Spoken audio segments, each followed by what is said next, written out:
Greetings, geeks. Welcome to Pretend Low Earth Orbit. I'm Rob Commander Taco Malda. This is Geeks in Space, and today I am here, as always, with Rob Roseboom.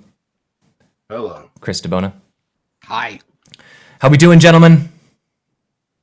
You're clipping a bit. Am I? Is it, like, really bad? No, it was like you were just talking too loud, you know? That could be. Is that a picture of your office from the other side? I'm so confused. No, everything's weird today. No, I took my green screen down because I ordered. You can see it actually; it's in the corner. I ordered a green screen that like retracts instead of what's back there, which is a bed sheet, which is green. So I'm gonna actually I flipped my desk around so I can face the wall, and then I can pull this green screen down behind me, but it hasn't arrived yet. Also, to celebrate, I am wearing a green sweatshirt and a green T-shirt because you can't normally wear those. Totally coincidentally, actually, because I got dressed at like 5 a.m. I woke up and got dressed in the dark. Came downstairs. Oh, I'm wearing the one shirt I own that I can't wear on days with the green screen. That's extremely moderately interesting. Not really. Well, I mean, that's kind of the whole news today too, right? There's not really that much to talk about. I don't know that that's true. We posted some things in the channel that are moderately interesting to not very interesting. That's true. Interestingness level. Let's first of all click on "You Shall Not Pass," and this is it's a joke thing of how to pick a password, and. Okay. And I did this morning, and it was actually funny. That's one of these. Huh? You can go ahead and read it, and then it works better. That's good. Yep. Okay. Semicolon. So while he's trying to figure this out, Rob and I can finish our discussion of The Stand. We both watched the last of The Stand, and I don't think either of us were particularly impressed with the finale. No. The way they ended it, from the book standpoint, I don't really. King has problems with endings quite often, I find, and The Stand definitely is one of those novels. That was the one that got me.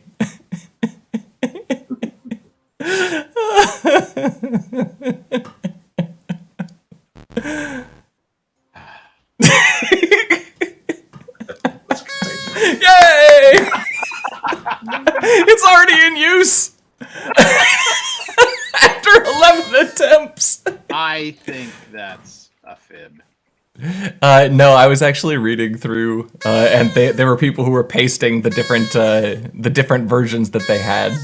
But yeah, no, that's definitely in use. That's definitely not used. That's funny. Anyway, that just tickled me. I'm sorry, I'm busy right now. Damn it! That noise isn't annoying at all either. All right, that's not fair. Back to The Stand. The Stand. So it didn't work out in the end. Did Mother Abigail chew all the scenery, or what's the story? Well, I mean, she's dead at this point in the story. Well, yeah, sure. It's just weird because they didn't do a very good job of wrapping up the original story. Yeah. It was kind of stupid the way it ended, in my opinion. How does it end? How does it end in the book? The way it ends in the book is when Trash Can Man shows up and lets off the nuke. Yeah, and pops the nuke in Vegas. But the way they portrayed that in the show was just very anticlimactic and kind of stupid, and wrapped up with the ball lightning of God or whatever that was supposed to be shooting people. It was just nonsense. Why would they change that? It's a perfect ending.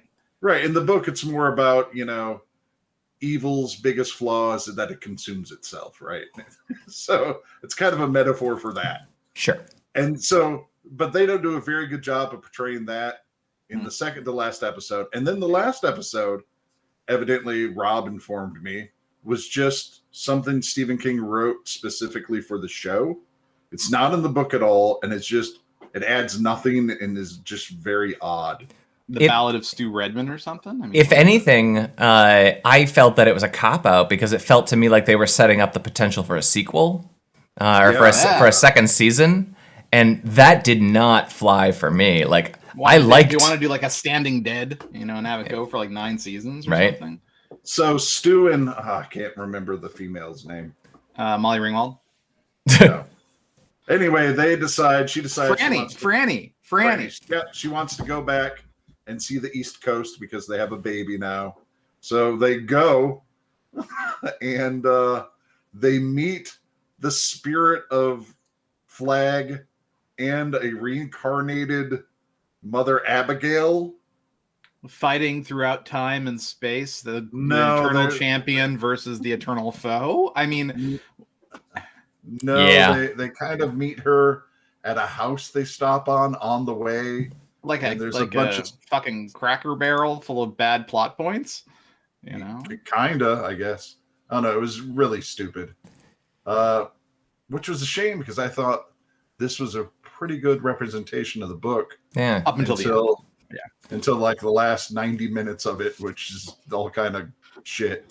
So, I mean, you almost sound like Bates describing the Sci-Fi Channel's version of Dune. Yeah. Well, that's got a lot of problems too. I couldn't make it past the first season. Yeah. I mean, we've got a whole thing going on about Firefly we've been complaining about on Twitter too. Bates was hating on Firefly too. Well, I mean, it's okay, but it wasn't the end of the world when it got canceled. It is what it is. But I mean, it goes back to the same thing. And The Stand, I think, has the same kind of issue, which is that it felt to me like The Stand was trying to spin it up for a second season. And I gotta tell you, man, I absolutely love the fact that, like WandaVision, I haven't seen the new episode yet, but I'm fairly certain that there would never be a second season of WandaVision. They'll just go on and tell a new story with a couple of other characters out of the MCU, and they'll call it good. And I don't want a second season of The Stand. And the same thing with Firefly. Firefly they were building it to be, like a 7-season kind of show. I don't need that anymore. That's not how TV works anymore. Tell your story, mic drop, get out. If you're lucky enough to have a second season, cool. Yeah. I mean, I have to tell you, Watchmen is the pinnacle of that accomplishment. The HBO Watchmen. Yeah. God, it was so good and done. Yep. It's like mic drop. Oh, nice. But I mean, I have to tell you, Joss Whedon and Buffy and Angel, that went on probably 5 seasons too long between the two of them, for sure. I mean, what a waste of time and frankly, pretty brilliant early season effort. Season 2, 3, 4 of Buffy are extraordinary, and 5. I'd put 4 seasons of Buffy. Which one's the one with the unit or the initiative? Oh, the initiative. That's season 4. That's the weakest of that batch. That's terrible. Yeah, but like Willow's arc, basically, honestly, Buffy for me is Willow's arc. It's like in some ways that's what makes that show work. So yeah. But. I mean, the thing about Firefly, and I think that this was. The thing Jeff was saying that if you were to release it today, it would just be sort of middle of the road, and I guess maybe he's right. But also, if you were to release it today, you would have had a 10-episode story order. You would know you have 10 episodes and that's it, and you would write your story to fit the allotted space, and it's just so powerful for how TV shows work now. For storytelling, it gives shows a different chance. But I mean, the cast of Firefly just has so much freaking charisma, just falling off of everything. They picked some terrific actors. It's a shame what they did with them. I honestly, Serenity, I was like, is this even the same universe? I mean, I get what you're trying to do here, but it's like it went from the verse to that planet over there in the solar system. It went, it just, they made a lot of weird changes. So. Indeed. Let's see. Well, we don't have a lot on the Taco Zone today, but we do have some people. And they killed Alan Tudyk too. Well, spoilers for a 20-year-old movie. For Resident Alien. I watched that, by the way. It was tolerable. It's It's like 20% Eureka, Warehouse 13. Yep. 20% A Good Show, and 20% Alan Tudyk. So I'm good. Yeah. I'll watch it. It's my problem with it is it's walking that really, really, really tricky tonal line between being loony, silly, and being really dark and messed up. There's corpses and they gore. They have to find their tone.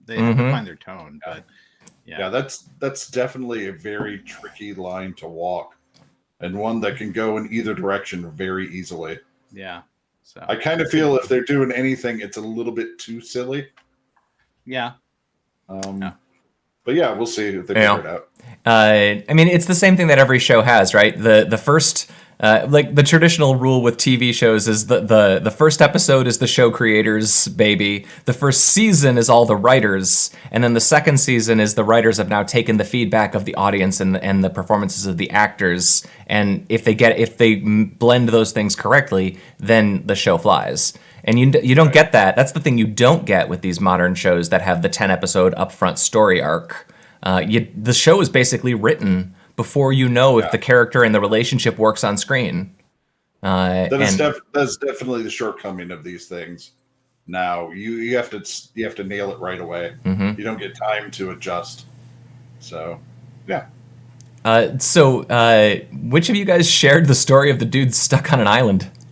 That was me. Chris. That's weird. And the part I said was, but they didn't quote them, but I'm sure they were like, yeah, we were stranded for 33 days and ate only rats and conch and and really crappy food and probably wanted to kill each other, but at least we weren't on Epstein's island. Oh, so because they must have been within miles of the damn thing, from where they were. But yeah. So it is the only photo that I think they showed there is just those dudes, and there's a couple of photos. Man, I don't want to be stuck on an island. I'm pretty. Yeah, they were Cuban folks, I think, trying to get away from Cuba, and then they got stuck on the island. Anguilla Key. So there was a story not too long ago about some teenagers who were on a fishing boat. I think it was in Australia, but they ended up being stranded on an island for a couple months, and it was all about how, unlike Lord of the Flies, what worked there was that they all decided, hey, we're going to not be assholes and we all have to work together or we're all dead. And it was kind of interesting about their dynamic of survival. Have you seen, there's a show it's on TBS, and it's got like 4 seasons. It's called Castaways or something. And they the thing I'll give them credit for is it's a group of people, and each season they're essentially trapped in a different way. Like one season they're trapped on a boat, one season they're trapped on an island being hunted. I'm trying to remember what the name of this thing is. Wrecked, maybe? Is it spelled R-E-K-T? No, it's just spelled Wrecked. It's Wrecked. W-R-E-C-K-E-D. But you've seen a lot of the people from the show. It's not bad, and it's got a lot of actors in it that you've seen from other shows. Rhys Darby is one of the main ones. But it's actually worth a watch. But the thing that I really like about that show is that each season they kind of reboot it. They put the cast in a different location, but they're garbage humans. So it's the exact opposite. We're not getting along. We're not agreeing to, be cool and safe. And it can be very funny. I don't know that I wouldn't call it essential, but if you're looking for like a background show with some dumb jokes, it's all right. Yeah, I mean, this is the problem with all of the Survivors and all the rest. I don't want to spend any time watching jerks that long. I hear you. Okay. Now that said, I will watch every episode of It's Always Sunny in Philadelphia ever made, and they are garbage humans. Oh, they're horrible. But but I mean, they're so talented. So the thing is about most reality shows is it's filled with talentless ass clowns, right? Yeah. And it's like that is not the case with Sunny. I mean, yeah. Okay, so I think I found the key that they were stuck in. Let me share this tab. So, all right, I'm going to zoom out. Whee! So, here's Cuba. Here's where they were stuck, and here's the Bahamas. and here's Florida. So it makes sense that they would get stuck there, right? I imagine that's not exactly a hopping place, being that close to Cuba and all that. Look at that smudge. It's like, were they on that smudge, or were they on that smudge, or on these smudges? So yeah. No, thank you. Yeah, I mean, I don't think the Wi-Fi is any good in these things. No. Well, I mean, you got to have one of them Elon Musk satellite internets. Yeah, right. Oh, look, that's pretty. Yeah, that one wouldn't be so bad. It'd be funny if you zoom in and see help. Spelled out in stones. Yeah. I always like the old one. They didn't answer for help, so I just drew boobs with rocks. And then they all came. Your milkshake brings the boats to the yard. Look at this. This is beautiful. But can you imagine this during a hurricane? Ugh. So I go ahead and pass on that. I closed my Taco Zone tab. Taco Zone. Get to the zone, the Taco Zone. Boom. All right. So let's see. Oh, the dude that thought he was in San Francisco. That story's funny. So what is this? The bizarre. That story. Let Rob tell it. It's great. That story is absolutely charming. It's from, I believe, it's 1978. This guy's from Germany. Has wanted to visit San Francisco his whole life. Finally saved up enough money to do it. Got a little loaded on the plane. Stewardess walks by him and is like, "Enjoy your time in San Francisco. I hope you enjoy your time in San Francisco." They stopped off in Maine for gas or for fuel, and he thinks that means they're in San Francisco. So he grabs his bag, walks off the plane, doesn't speak a lick of English, spends 3 days wandering around. Was it Bangor? Like Bangor, Maine, yeah. Bangor. And doesn't realize it's not San Francisco for a while, and then finally thinks, maybe I'm not where I'm supposed to be. They finally find some Czechoslovakian immigrant who speaks German, who explains to him where he is and what happened. Wow. They piece the story together, and he becomes like a media darling. The local Native Americans make him part of their tribe. Penobscot Indian Nation. The governor grants him like an acre of land. He's in the news. They host him everywhere. And just a very charming story about this dude who always wanted to see San Francisco, wanders around Bangor for a couple days, and is like, wait a second, where the hell am I? I feel like the lovely part about that is that, it's the 70s and people were nicer. Like nowadays, this guy would probably be a problem for this man. But they treated him real nice. Eventually he got to go back to San Francisco and actually see the real thing. And then there's like a rivalry between California and Maine over who gets to have this guy be their mascot. Wow. That's incredible. Yeah, it turned out like if that guy actually just went to San Francisco, it would be a wonderful memory he got to have, right? Mm-hmm. But this changed his life, and for the better, because he became sort of a media darling, and everyone wanted to be protective of him, and treated him really well. It was just great. So this would have been 1977. It's the feel-good story of the day. It is. Yeah. There's not a whole lot of feel-good stories lately. Nope. This one made me chuckle. Nope. Mostly we're just sitting around and waiting for Congress to waste a week to not impeach a dude.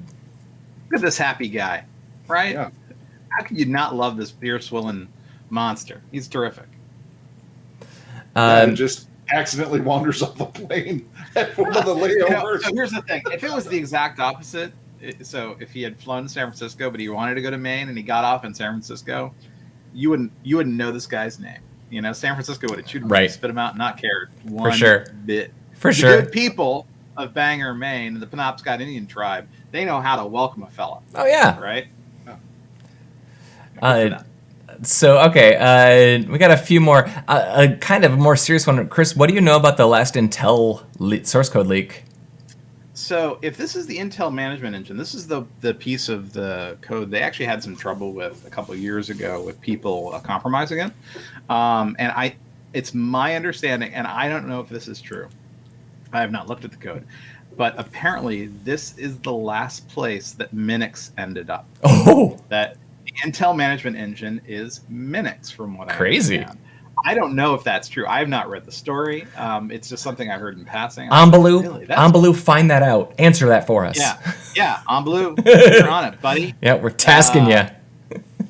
But yeah, it's really something if it is, because this would be here. Let me go to the article. Minix. It doesn't mention it because the modern press doesn't understand software. But yeah.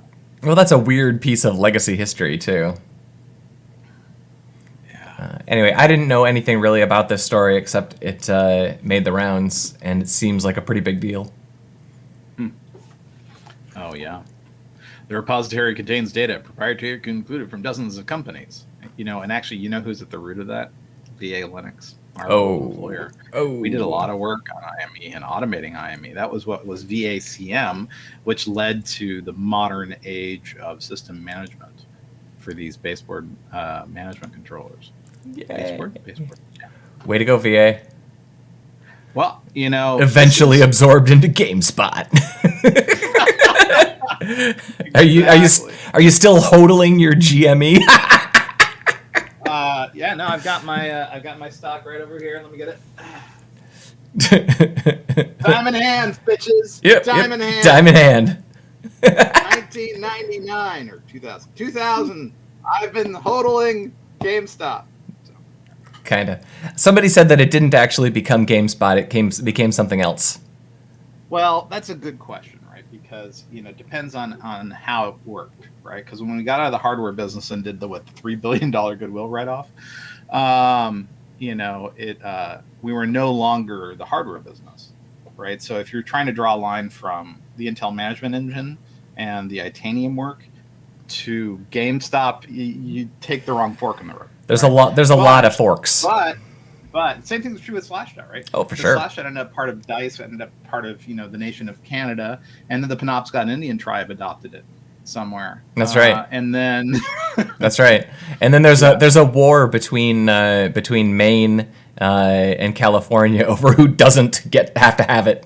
Yeah, exactly. Well, I mean, if anything, it's really Fraser. If Fraser was in the channel right now, I don't think he is.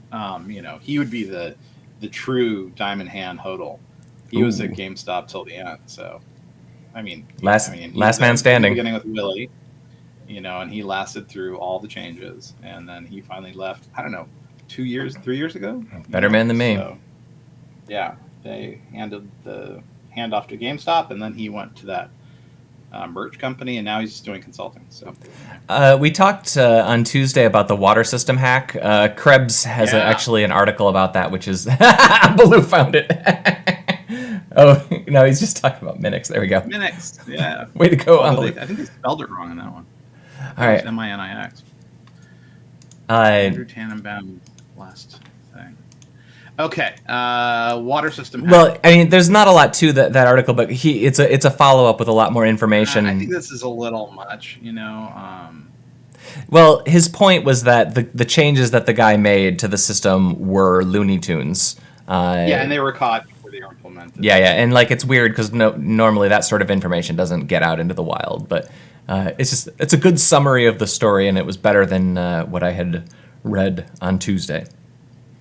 And the only other one that I think I have on the list right now is the cop who may or may not be playing copyrighted music in order to prevent himself from being live streamed.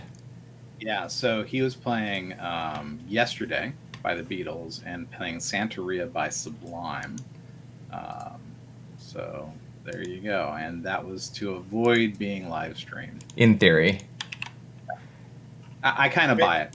Who walks around just playing Sublime over and over again, right?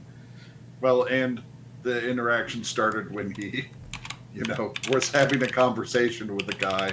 He stops the conversation and starts playing the music. So, I mean, to suggest that it's anything other than that, is a stretch. Yeah. And he's wearing the thin blue line flag, Yeah. He's that guy. He's that guy. It's depressing.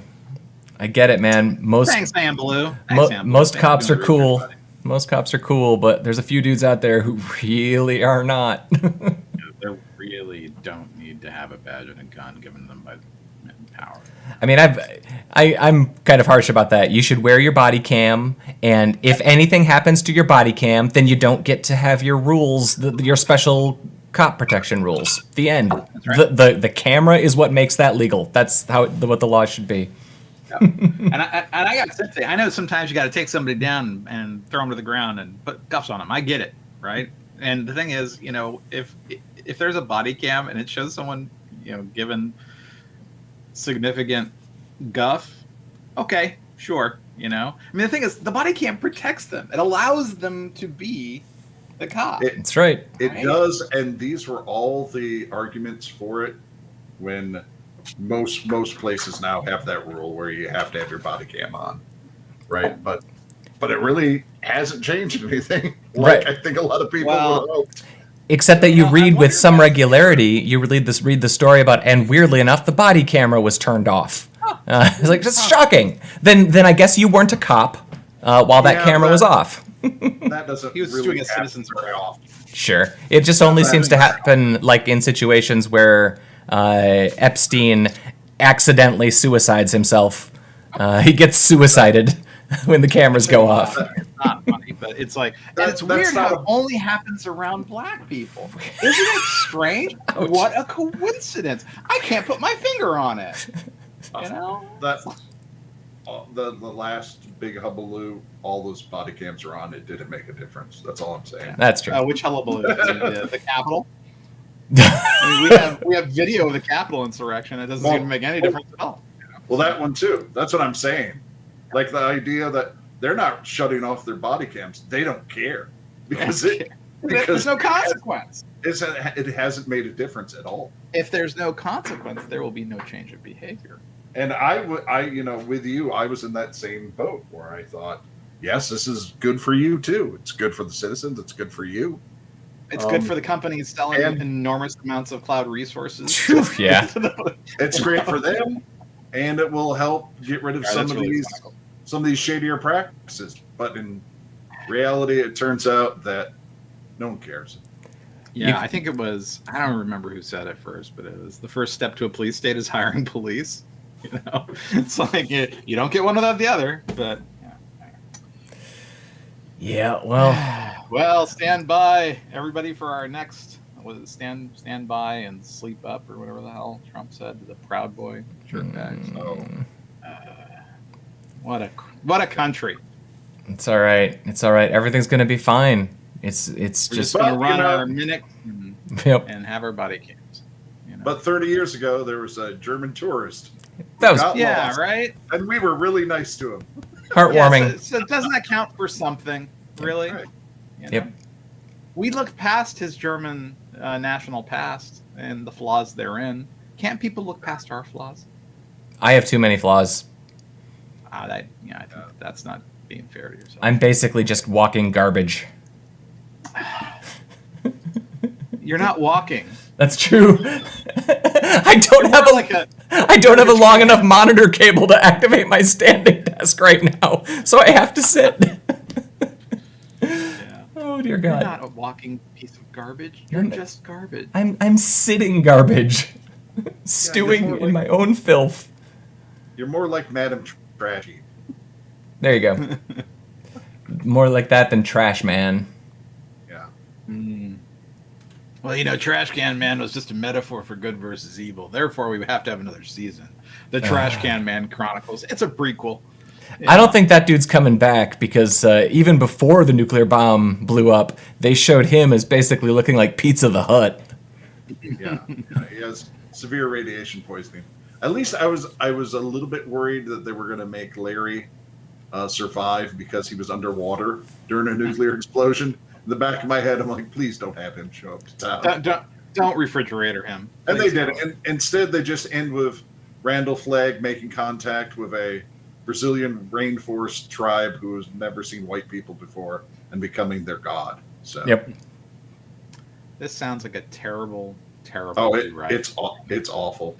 I'm probably not going to watch it now. You should watch the first 8 episodes. It's fine. It's actually pretty damn good for the first 8 episodes. And then watch the last hour of the 90s one with Parker Lewis Can't Lose.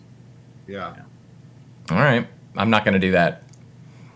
I have 2 hours left. So my kid Franny and I we watched the first 2, and she liked it. So. Even though we kind of we felt that Molly Ringwald didn't do a very good job. So. Molly Ringwald is a mixed bag, I guess. I loves Me the Breakfast Club. It was a good movie. Do we have anything else on our list for the day, gentlemen? Let's see. That was it for the zone. Yeah, zoned. I think we're zoned. We're zoned out. Zoned out. We're zoned out. All right, let me scroll back in the host channel here. The Amazon Game Studio article, and I'm not saying this because I work for Google, but I'm in the game business, and so we've been talking about this. It's really Amazon Game Studio. Weird. Yeah, it's at the very end of the host suggestions. So Vice did a story basically about their troubles trying to run a game studio the way you run a product. Turns out a lot of creative things require a different set of skill sets than logistics. They also take a lot more time than a quickie app, right? Yeah. So, yeah. So in our game meetings, I always ask at the end for, well, can I break the glass? Can I drive the car? Hey, do you have a new shirt for me? Can I read a story in the game? And they're like, God, no, we haven't gotten to that yet. And I'm like, I know, but that's all I want. If I have that, it is a fun game and I can launch, And so I even have a little thing that goes along the bottom of my little Chiron that I run. So I bet your employees love it. It's true. It's true. So. Well, the good thing is it's it's something we talk about even when he's not around. So yeah, how annoying it is. No. I mean, that's the thing. I think that's implicit. Just understood. I really want a T-shirt that it says "I'm with stupid" and points up or points. I think it'd be so much fun in a video game to have that. I'm sure it's been done before, but we haven't done it before. Isn't there a movie where there's an "I'm with stupid" and it points down?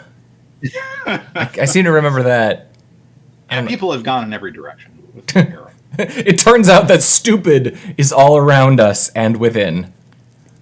It's true. All right, folks. Let's say goodbye to the universe. Goodbye, Rob Roseboom. Goodbye. You got one? We didn't talk about Gina Carano exiting Mando. We didn't talk about any of this stuff. There's actually a lot of things that have happened. I don't care about that. You don't care about that? Okay. She was going to get her own series. I know. And she kept saying dumb shit on Twitter. Yeah. Somehow, I don't think she's always all that smart. I think you might be right. But most of the time when you're not that smart, but you get a job where somebody makes a crap ton of money, somebody who you're paying says, "Hey, shut up," and then shut up if you want to keep making. And you'll keep making crap tons of money because there's a lot of people who don't seem that nice who are making a lot of money, but they ain't talking on Twitter. They told her that already. Yeah, but she got a lot of warnings. And then she put up her Holocaust analogy, and it's like, nope, okay, there you go. I don't think you listen to your agents. So. No. Pedro Pascal's just got cast in Last of Us too, right? Yes, yeah, as Joel. And the girl, the Ellie, is the kid from Game of Thrones that everybody liked. Yep. There was a kid from Game of Thrones that everyone liked? Yeah, like the little girl from the north. I don't remember her name. The one with that was burned alive. The one who everybody thought was awesome, and it's like she's the gonna kick butt. Maisie, what's her name? No, she takes over one of the families. Bella Ramsey. Smaller, normal. Yeah, yeah. Oh, I know who you're talking about. Yeah, okay. The North accepts you as king. Yeah. Yes, that girl. I mean, who knows what that'll do? But it is cool that they're doing that as a series. I'm glad. I am super glad that all of these subjects are getting shows now. I think that the 8-episode show is the best home for a lot of these stories. And I'm glad 10 years ago they would have tried to cram it into a movie, and it would have been 2 hours long, and it would have had 40 minutes of action, and it would suck. So Bella Ramsey is her name? Yeah. And isn't Ramsey Bolton another Game of Thrones character? Indeed. Yeah. Coincidence? I think not. Probably. So. Goodbye, Rob Roseboom. Goodbye. Goodbye, Chris DeBona. See ya. This has been Geeks in Space, and oh sweet, the green screen is transparenting my shirt. I love it. I'm Rob Banner, talking Moldavai. Oh, right.